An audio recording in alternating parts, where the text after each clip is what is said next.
اور کیا یہ قرآن لے کر کے امام مہدی علیہ السلام اس دنیا کو سکون دلائیں گے کیا؟ ساری پریشانیاں ختم کریں گے کیا؟ یہ میرا سوال. جی بسم اللہ الرحمن الرحیم. میرے بھائی، قرآن کے متعلق آپ کا سوال کہ اللہ تعالیٰ نے فرمایا انا نحن نزلنا الذکر وانا لہ لحافظون، تو یہ جی اگر ذکر سے مراد قرآن مجید ہے، یہ کوئی ثابت بات نہیں ہے، ٹھیک ہے نا؟ یا اچھا ہم جی نے ذکر کو نازل کیا ہے. ذکر سے اس میں اگر آپ دیکھیں مفسرین، اب یہ سوال مجھ سے بہت کیا جاتا ہے اور میں نے بہت جواب دیا. غیر شیعہ مفسرین کے کتب میں دیکھیں تو وہ اس پہ کوئی اتفاق نہیں ہے کہ ذکر سے مراد قرآن مجید ہے. وہ اس سے نبوت بھی مراد ہو سکتا ہے، ٹھیک ہے نا؟ وہ مفسرین نے خود کہا کہ ہم نے نبوت نازل کی، ہم نبوت کی ہم حفاظت کریں گے، تو پھر اس کا قرآن سے کوئی تعلق ہی نہیں ہوگا. یا بعض کہتے ہیں کہ اس کا ذکر سے مراد تو قرآن مجید ہے، لیکن لہو جو ہے قرآن کی طرف نہیں پلٹتا، لہو نبی صلی اللہ علیہ وسلم کی طرف پلٹتا ہے. ہم نے قرآن کو نازل کیا، ذکر کو نازل کیا، اور ہم نبی صلی اللہ علیہ وسلم کی محافظت کریں گے، ٹھیک ہے نا؟ لہو نبی صلی اللہ علیہ وسلم کی. تو اس طرح خود جماعت مخالفین یعنی اہل سنت مفسرین کے ہاں یہ آیت کوئی مسلم نہیں ہے اس کے تفسیر میں کہ اللہ نے کہا کہ ہم نے قرآن نازل کیا، ہم نے حفاظت کرنی ہے. یہ کوئی مسلم بات نہیں ہے، ٹھیک ہے نا؟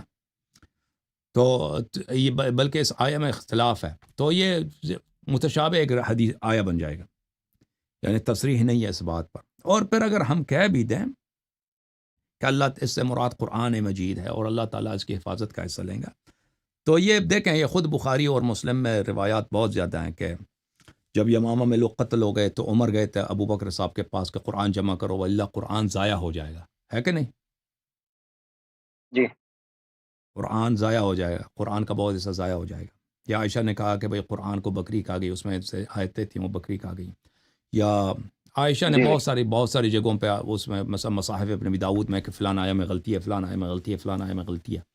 عبداللہ ابن عباس کی احادیث ہے، عبداللہ ابن مسعود کی احادیث ہیں، اور عمر بن الخطاب کی احادیث زیادہ ہیں. یا حروف سبعہ کہاں ہیں قرآن مجید کے، وہ سب غائب ہیں، ٹھیک ہے نا؟ تو یہ صحابہ کبھی انہوں نے نہیں کہا، کسی صحابی کا یہ قول نہیں کہ اللہ تعالیٰ نے قرآن نازل کیا ہے اور اللہ تعالیٰ نے ذمہ لیا ہے، نہ نبی صلی اللہ علیہ وسلم کا قول ہے. یہ تفسیر بعد میں رائج کرا دی گئی ہے اور لوگوں میں مقبول کرا دی گئی ہے کہ آیہ سے مراد ہے کہ اللہ تعالیٰ نے قرآن کی حفاظت کا ذمہ لیا ہے. یہ بہت بعد میں یہ تفکر پیدا ہوا، یعنی صحابہ کے زمانے میں یہ فکر تھا ہی نہیں کہ ان کے ذہن میں یہ بات آئی ہو کہ عمر نے جب ابو بکر سے کہا قرآن جمع کرو واللہ قرآن ضائع ہو جائے گا. ابو بکر صاحب نے زید بن ثابت سے کہا کہ تم قرآن وہ کہہ دیں کہ بھئی اللہ نے ذمہ داری لی ہے، یہ تو ممکن ہی نہیں ہے قرآن سے ضائع ہو، قرآن سے کچھ ضائع ہو، ٹھیک ہے نا؟ تو یہ ایک نئی تفسیر ہے جو پیدا ہوئی. اگر ہم مان بھی لیں نا کہ یہ اس طرح کی کوئی آیا ہے تو یہ شیعہ عقیدے کے مطابق بالکل صحیح نکلتا ہے.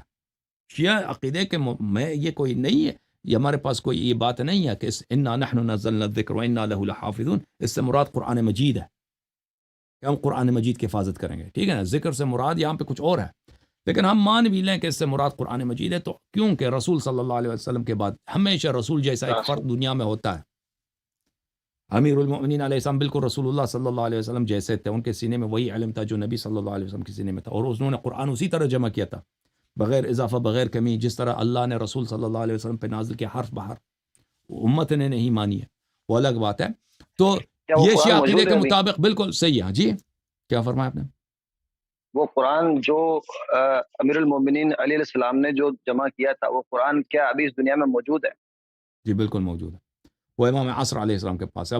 اب آپ سوال آپ کے پاس آتے ہیں نا، اس دوسرا سوال آپ نے کیا کہ امام عصر علیہ السلام جب آئیں گے جو وحی نہیں ہے تو وہ کیسے لوگوں کو ہدایت دیں گے؟ دیکھیں یہ تو اللہ تعالیٰ نے جو دین بھیجا ہے نبی صلی اللہ علیہ وسلم پر، وہ دین کامل بھیجا تھا اللہ نے. جو لوگوں نے سیکھا ہے وہ انہوں نے اپنی ظرف کے مطابق سیکھا ہے.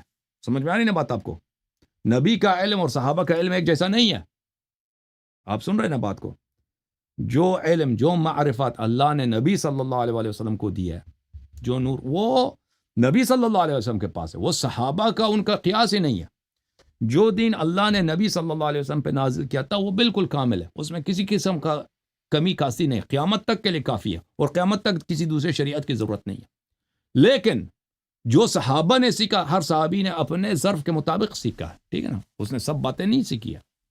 اور جو پھر صحابہ نے صحابہ سے جو منقول ہے ہمارے پاس، وہ جو صحابہ کا سب کچھ دیکھا انہوں نے نقل نہیں کیا.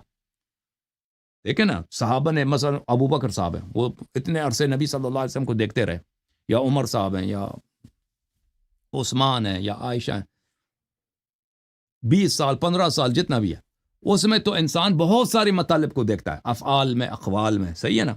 وہ سب باتیں انہوں نے نقل تو نہیں کیا. سمجھ میں آ رہی نا بات آپ کو. اور دوسرے صحابہ کا بھی یہی ہے, دوسرے صحابہ کا بھی یہی ہے اس طرح. اور صحابہ کا بالکل کبھی میں نے یہ پروگرام اس لیے یہ چیز پوچھ رہا تھا میں آپ سے, کیونکہ جیسا کہ پوری دنیا میں ہم دیکھ رہے ہیں کہ نہ تو مسلمان کسی بھی خطے میں سکون سے ہیں, اور ایون غیر مسلم بھی نہیں ہے, جبکہ قرآن مجید کے اندر بار بار اللہ رب العالمین بشارت دے رہا ہے. جیسے سورہ نور میں بھی بشارت آپ دی ہے سن لیں, کہ آپ میری اگر بات سن لیں پلیز, پھر سوال اگلا سوال کر لینا آپ. دیکھیں صحابہ نے عرض یہ ہے کہ صحابہ نے سب کچھ نبی صلی اللہ علیہ وسلم سے نہیں سیکھا, پہلی بات یہ ہے. اور جو انہوں نے سیکھا وہ سب انہوں نے دوسروں کو منتقل نہیں کیا. انہوں نے جو بھی حدیث سنی سب کے سب کو انہوں نے نقل نہیں کیا. عرض یہ ہے, ٹھیک ہے نا. اور کیونکہ 20 سال 15 سال یا 10 سال رسول اللہ صلی اللہ علیہ وسلم بہت سارے خطبے دیے, بہت سارے کام کیے, افعال اقوال سب نقل نہیں ہوا, یہ واضح بات ہے. اور پھر صحابہ کی سیرہ میں جائیں, صحابہ کی سیرہ میں ایسا کوئی پروگرام نہیں تھا کہ انہوں نے ایسا پروگرام بنایا تھا کہ جو انہوں نے باتیں کی وہ ہم سب نقل کریں. نہیں, وہ ضرورت اگر پیش آئی تو انہوں نے نقل کی تو نقل کی, وَإِلَّا بلا ایسے ہی کوئی پروگرام نہیں تھا کہ ایسا کوئی کانفرنس ہو, ٹھیک ہے نا, کوئی سیمینار رکھ دیں کہ یہاں پہ احادیث نقل ہو رہے ہیں تاکہ لوگ حدیث سیکھیں, تاکہ حدیث ضائع نہ ہو. اس طرح کوئی نہیں تھا. کانورسیشن ہوئی ہے بھائی, انہوں نے کوئی یاد آیا کہ بھائی ہم حج پہ گئے تھے ایسا ہوا, ہم فلاں غزوے میں گئے تھے ایسا ہوا تھا, ٹھیک ہے نا. تو وہ ٹکڑے سنپٹس یہاں پہ نقل ہوئے ہیں. سمجھ میں آئی نا بات. بات یہ ہے کہ پھر تابعین کا باری آتی ہے. تابعین نے بھی اس طرح نہیں ہے کہ انہوں نے جو بھی انہوں نے صحابہ سے سنا وہ سب کے سب انہوں نے نقل کیا, اس میں سے کچھ ضائع نہیں ہوا. سن رہے ہیں نا میرے بھائی. یا وہ جو انہوں نے نقل کیا اس میں کمی بیشی نہیں ہوئی. تابعین کو تو لازمی بات ہے, تابعین کی جرح ہوتی ہے. صحابہ کو عادل مانتے ہیں نا, تابعین کو تو عادل نہیں مانتے.